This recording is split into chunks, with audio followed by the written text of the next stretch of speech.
Ketemu lagi dengan saya Tri Wahyudi. Hari ini saya ingin mencoba berbicara panjang lebar terkait dengan apa itu nirmana. Kenapa Anda harus melihat dan juga sekaligus memahami apa yang saya sampaikan, karena saya selalu merasa bahwa ketika Anda masuk ke dalam dunia desain, pada prinsipnya di awal Anda saya harapkan tidak cuma membaca materi sebenarnya, tapi juga memahami secara praktik apa itu yang namanya mempelajari the basic visual of design. Nah, nirmana kita akan berbicara tentang pengetahuan dasar dari apa yang namanya sebuah desain, karena Anda masuk ke dalam jurusan desain komunikasi visual, maka Anda secara wajib harus memahami apa itu prinsip dasar yang namanya pengetahuan desain. Ketika saya berbicara tentang nirmana, tentu saja hal ini erat kaitannya dengan proses pemahaman dengan apa itu yang namanya keilmuan di dalam dunia seni rupa. Karena nirmana ini adalah sebuah nama saja saya pikir, tapi kalau misalkan Anda belajar di tempat yang lain, bisa saja nirmana ini diganti dengan pengetahuan dasar, dengan apa yang namanya pengetahuan dasar, pemahaman pengetahuan dasar tentang desain, the basic visual element of design, pengetahuan elemen paling dasar dari apa yang namanya sebuah desain. Maka ketika satu program universitas menamakan nama pengetahuan dasar ini menjadi nama mata kuliahnya nirmana, saya pikir Anda harus berusaha sepakat dan juga memahami apa itu konsepsi dari nirmana. Sekali lagi yang saya sampaikan, nirmana adalah sebuah nama, tapi esensi dari mata kuliah ini atau dari pembelajaran ini adalah pengetahuan dasar dari apa yang namanya desain. Karena kalau untuk menuju kepada yang lebih profesional, Anda belajar yang lebih profesional, saya pikir basic Anda harus kuat, gitu ya. Seperti halnya ketika saya dalam proses perkuliahan zaman dulu misalkan, dosen saya selalu mengatakan bahwa kita harus betul-betul memperkuat kuda-kuda kita. Itu kalau dalam dunia silat. Kalau dalam dunia seni rupa, esensinya kita selalu dikatakan, kita selalu diupayakan untuk memperkuat pengetahuan basic dari pembelajaran yang akan nanti kita akan coba teruskan, gitu ya. Kita tentunya akan selalu berusaha untuk merasa total dalam mempelajari suatu keilmuan tertentu, gitu ya. Oke, saya ingin mencoba untuk berbicara nirmana. Seperti yang saya sampaikan di awal, bahwa pengetahuan nirmana ini selalu berbicara tentang pengetahuan dasar dari apa yang namanya desain.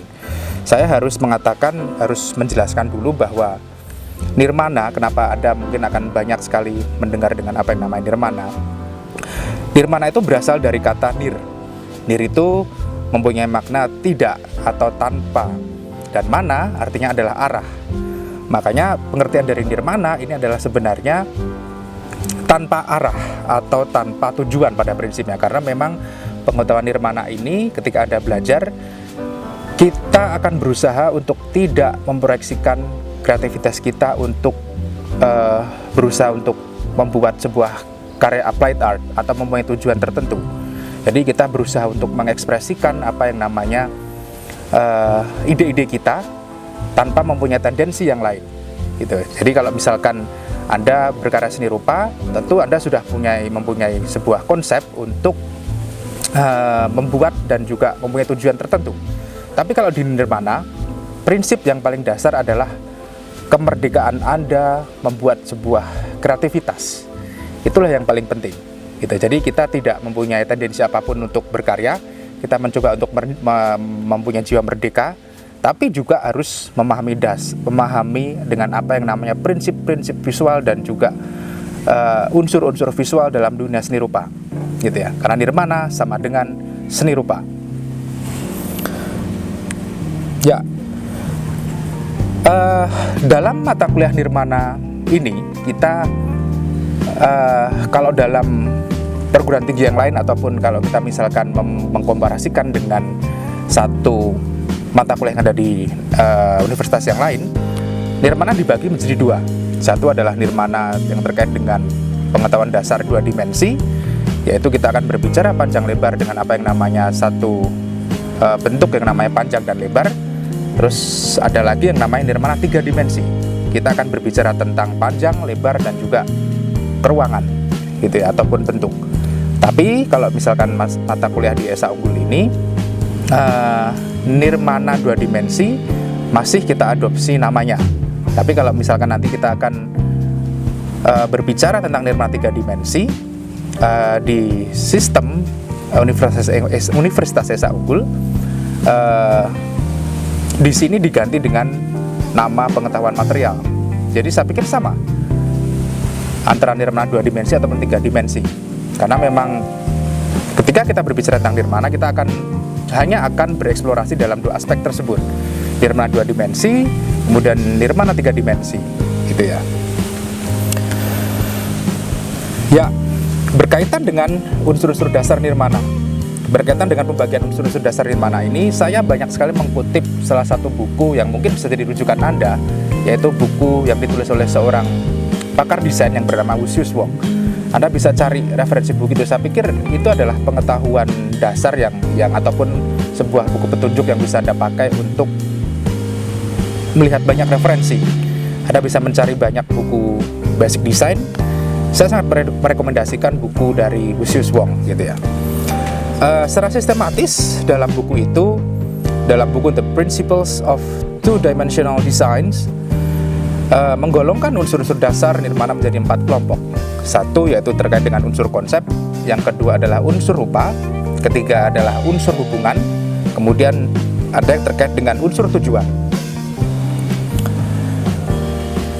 Ya, unsur konsep, saya berbicara tentang unsur konsep dulu.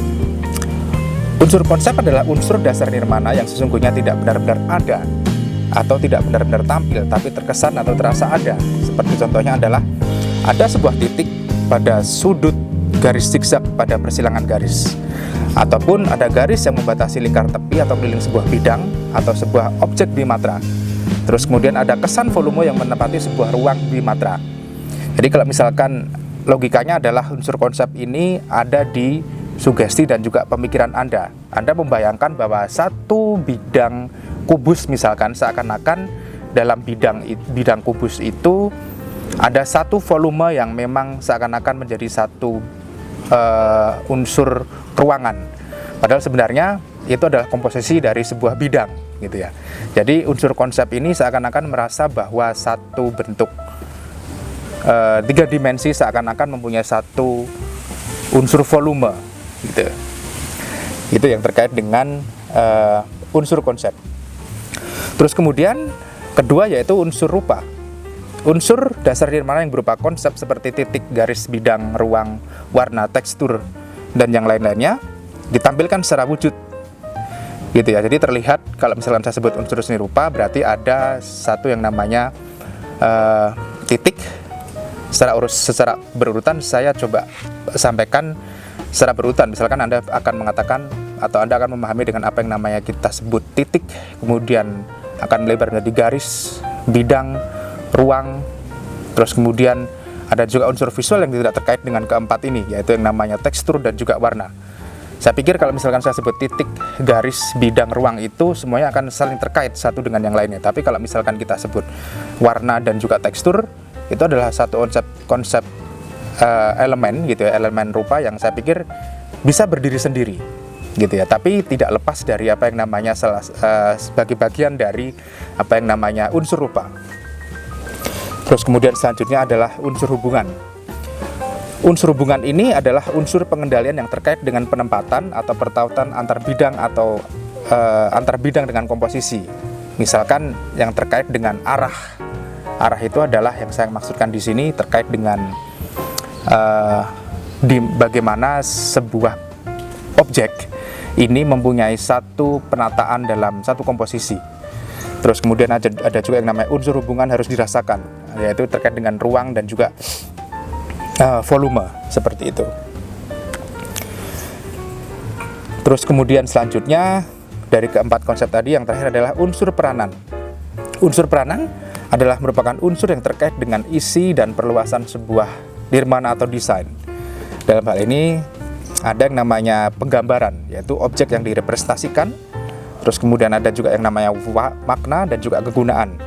Kegunaan ini saya pikir menjadi unsur peran nirmana dalam kegunaan tertentu gitu ya. Baik misalkan kita aplikasikan dalam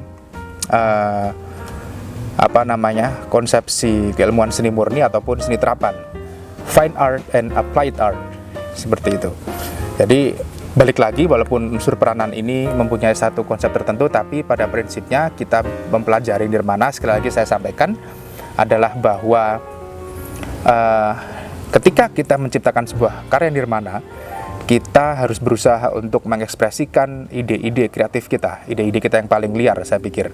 Karena kita belum berusaha untuk membuat satu karya yang akan kita aplikasikan,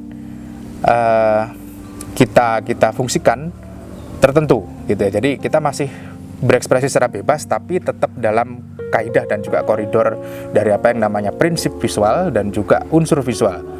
Sekali lagi, kalau saya bilang unsur visual, ada yang terkait dengan titik, garis, bidang, ruang, warna, tekstur.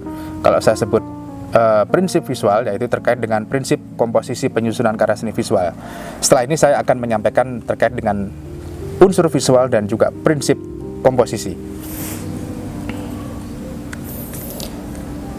Ya, sekarang saya ingin berbicara tentang prinsip komposisi. Ada kurang lebih 6 yang disepakati oleh semua orang yang berusaha untuk menciptakan sebuah karya seni desain. Prinsip-prinsip komposisi dalam karya seni rupa ada 6 paling tidak, yang itu saya sampaikan. Tapi saya pikir dalam dunia seni rupa kita tidak mengenal satu konsep yang sifatnya sangat baku. Saya pikir ilmu ini akan tetap berkembang, tapi paling tidak kita ada satu konsep dasar yang harus kita masukkan. Jadi 6 konsep ini, 6 prinsip komposisi ini saya pikir bisa jadi akan berubah, tapi paling tidak ini adalah konsep yang baku, yang mungkin tidak akan bisa kita eliminasi gitu ya. Artinya salah satu prinsip visual ini bisa saja kedepannya mungkin akan mempunyai konsep yang baru, tapi konsep yang sebelumnya tidak akan mungkin kita eliminasi, seperti itu. Saya berbicara tentang prinsip-prinsip komposisi sekarang. Satu, yaitu unity atau kesatuan. Unity adalah hubungan antar elemen atau bentuk yang saling membutuhkan. Unity.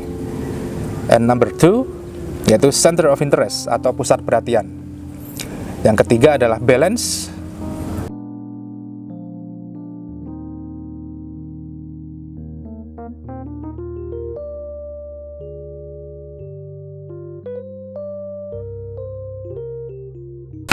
Ya, terkait dengan asentuasi, saya mencoba untuk memberikan logika. Misalkan kalau misalkan itu jarang Anda sangat sulit untuk Anda pahami, misalkan ketika orang Papua berbicara bahasa Indonesia tentu punya aksen yang lain dengan orang Jawa yang berbicara bahasa Indonesia.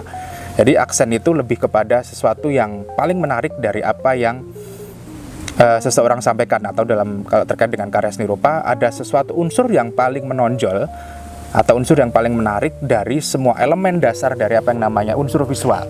Seperti itu adalah karakter dari asentuasi. Kalau misalkan dosen saya dulu pernah mengatakan bahwa seseorang yang berkarya seni rupa atau menciptakan sebuah karya seni lukis harus mempunyai kepribadian yang kuat. Seperti itu, kepribadian dalam karyanya, bukan berarti kepribadian dalam karakter dirinya sendiri, tidak, tapi mempunyai satu karakter yang kuat dalam lukisannya. Karakter lukisan itu tidak akan bisa dilihat tidak akan bisa dilihat di lukisan manapun. Secara original, lukisan itu hanya akan dilihat dari pelukis yang bernama Triwahyudi misalkan, seperti itu. Itu adalah sebuah asentuasi gitu ya. Nah, itu adalah 6 prinsip komposisi dari elemen-elemen dasar dalam seni rupa, prinsip komposisi seni rupa. Dan itu juga yang akan kita pelajari dalam mata kuliah nirmana, seperti itu.